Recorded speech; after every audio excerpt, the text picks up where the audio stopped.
Hey, what's up everybody? A few months ago I posted a video about a 2018 Chevy Silverado High Country. Got crazy views, went viral, everybody loved it. It was a repossession. Well, this time I have an 18 Duramax 2500 Denali behind me.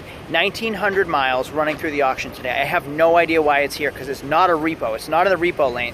So why is somebody trading in or selling a 1,900 mile 2018 GMC Sierra Denali 2500 Duramax with 1,900 miles. The truck is beautiful. It is brand new in every way. Although when I said that about the High Country, everybody yelled at me because it's not brand new. Yes, it's used. Yes, it has some miles on it, but not many. And you can see it. Everything's still in the wrapper. The leather with the white stitching. It has, wow, all WeatherTech mats on it. This truck is amazing. Beautiful, beautiful, beautiful. It's an $80,000 truck plus new. Why is it here? Tell me if I should buy it. I'm not gonna buy it. It's way out of my price range. What do you guys think it's worth? Comment below before it goes through. I want to know what you would pay first. Why do you even think it's here? Because I have no clue. All right, make sure you subscribe, make sure you watch the video till the end, and make sure you click thumbs up so other people get to watch this video. Let's go see it run through.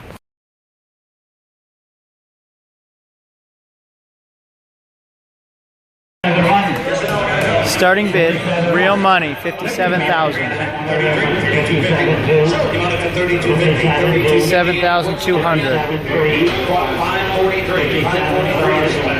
$57,400. Wow, that's an amazing truck.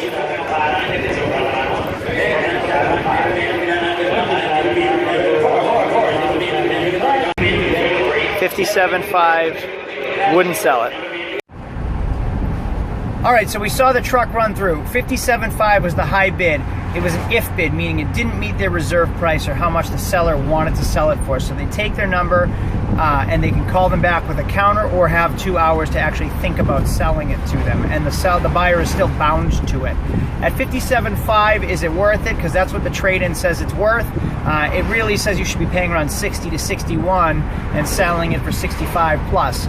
But then it's tying up $60,000 to make $5,000. Is it worth it at that point? Would you guys have bought it if you had the money? Is it a wise decision, or could you go buy a new one cheaper?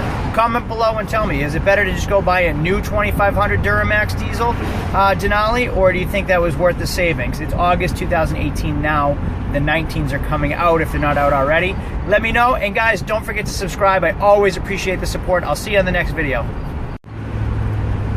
Hey, one last thing. All you Cummins and Power Stroke guys, don't think I left you out. If you think a Power Stroke or a Cummins diesel is better than the Duramax, tell me why. Sell me on it. I want to know why you guys think that's better than Duramax, because everybody has their own engine, and I like to hear all your opinions. Tell me why now. Sell me.